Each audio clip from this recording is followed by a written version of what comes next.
ہمیں بہت دور دھکیل دیا, ہمیں تیسرے چوتھے پانچویں نمبر پہ بھی نہیں مانا, اور یہ کہا کہ ہم اسمبلی الیکشن میں سوچیں گے کہ ان کا بیہیویئر کیسا ہوگا, ان کا کنڈکٹ کیسا ہوگا. تو یہ تو مجھے لگتا ہے کہ یہ زیادتی تھی, خاص کر میرے ورکر کے ساتھ جو بہت مصیبت میں میرے ساتھ اس وقت چل رہا ہے, جبکہ ساری ایجنسیز کا دباؤ, ہر مشکل اس کو سہنی پڑ رہی ہے, اور میرے پیچھے وہ چٹان کی طرح کھڑا ہے. تو اس کے لیے یہ بے عزتی میری نہیں تھی, بلکہ میرے ورکر کی بے عزتی کی اس وقت عمر صاحب نے, وہ سب کچھ کہہ کے. تو اس لیے یہ اب مجھے بتائیے کون سا راستہ میرے پاس ہے, میں کس طرح اپنے ورکر کو کہوں آج آپ جی پیچھے رہو, کیونکہ نیشنل کانفرنس چاہتی ہے کہ بھائی ہم ان کو سپورٹ کریں, اور ہم ہیں کون, ہماری سپورٹ سے کیا ہوگا. عمر صاحب تو ہمیں کسی گنتی میں ہی نہیں مانتے, وہ تو کہتے ہیں آپ کہیں میں ہو ہی نہیں, تو ہم کس گنتی میں پی ڈی پی والے. تو ہم اپنے حساب سے, اپنی مفلسی کے حساب سے, اپنی غریبی کے حساب سے اپنے کینڈیڈیٹ کھڑا کریں گے, اور لوگوں پہ چھوڑیں گے لوگ کیا فیصلہ کرتے ہیں, لوگ کس آواز کو پارلیمنٹ میں پہنچانا چاہتے ہیں آج اس سچویشن میں. These are decisions that the party parliamentary board will take on the directions of the party president. You leave it to us.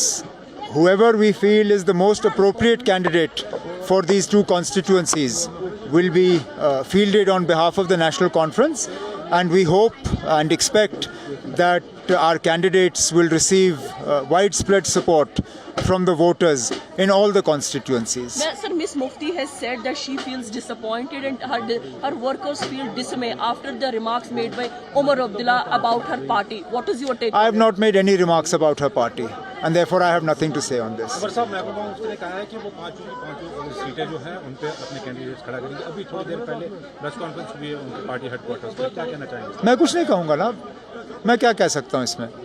اگر 5 کی 5 سیٹوں پہ انہوں نے اپنے کینڈیڈیٹ اتارنے کا اعلان کیا ہے تو ان کی مرضی ہے, میں کیسے روک سکتا ہوں ان کو. لیکن اب کشمیر کی 3 سیٹوں پہ ہم نے انہی کے فارمولا کے بنیاد پہ کینڈیڈیٹس کا اعلان کیا. آپ کو یاد ہوگا جب ڈی ڈی سی کے الیکشن ہوئے, ڈی ڈی سی کے الیکشنوں میں ہم نے پہلے ان سے کہا تھا کہ 2019 کے پارلیمنٹ الیکشن کے نتیجے جو ہیں اس کے بنیاد پہ کینڈیڈیٹس کا فیصلہ ہونا چاہیے. وہ اس وقت پی ڈی پی کو قابل قبول نہیں تھا. پی ڈی پی نے اس وقت ہم سے کہا تھا کہ پارلیمنٹ کے الیکشن کے بنیاد پہ نہیں, 2014 کے اسمبلی الیکشن کے نتیجوں کے بنیاد پہ جو ہے کینڈیڈیٹس کا فیصلہ ہونا چاہیے. فیصلہ یہ ہوا تھا کہ جو جہاں سے جیتا وہیں سے ان کے کینڈیڈیٹ جو ہیں اٹھائے جائیں گے, اور ہم اس پہ قائم رہے. تو اس بار بھی پارلیمنٹ الیکشن میں وہی فارمولا اختیار ہوا, جہاں سے ہم جیتے وہاں سے ہم نے کینڈیڈیٹس کا فیصلہ کیا تھا. یہ ہم نے ان سے ضرور کہا تھا کہ پارلیمنٹ میں کیونکہ گنجائش نہیں ہے, اسمبلی کے لیے ہم گنجائش جو ہے وہ رکھنا چاہتے ہیں. اب اگر محبوبہ جی نے یہ فیصلہ کر لیا ہے کہ وہ 5 کی 5 سیٹوں پہ جو ہے اپنے امیدوار کھڑا کر رہے ہیں, تو شاید پھر وہ اسمبلی کے لیے بھی اب کسی طرح کا الائنس نہیں چاہتی. اگر ایسا ہی ہے تو پھر میں کیا کہہ سکتا ہوں, ہم نے تو دروازہ کھلا رکھا تھا. اب اگر انہوں نے وہ دروازہ بند کیا ہے تو وہ ہمارا قصور نہیں ہے. Azad Sahab is also contesting now from the Anantnag Rajouri seat. So do you see this competition becoming more dicey in coming time? Not at all. In fact, I'm quite surprised that Azad Sahab has chosen to fight from Anantnag Rajouri Poonch. I would have thought that if he's that keen to enter parliament, he should have fought from his bastion. His strength is believed to be Chenab Valley. I would have thought he would have fought the Udhampur seat. The fact that he is not fighting Udhampur and is fighting from Rajouri Poonch, clearly there is more than meets the eye. جیسے کہتے ہیں دال میں کچھ کالا ہے. اب کیا وجہ ہیں, کس پریشر میں آ کے وہ اننت ناگ رجوری پونچھ سے الیکشن لڑ رہے ہیں, میں کہہ نہیں سکتا ہوں, لیکن کوئی بات نہیں. سب سے بہترین اور سب سے اسٹرانگ کینڈیڈیٹ جو ہے اس الیکشن میں نیشنل کانفرنس کی طرف سے لوگوں کے سامنے ہم نے پیش کیا ہوا میاں الطاف صاحب, اور کوئی بھی ان کے مقابلے میں ہو, ہم یہ امید کر رہے ہیں کہ بھاری اکثریت سے میاں صاحب کی کامیابی ہوگی.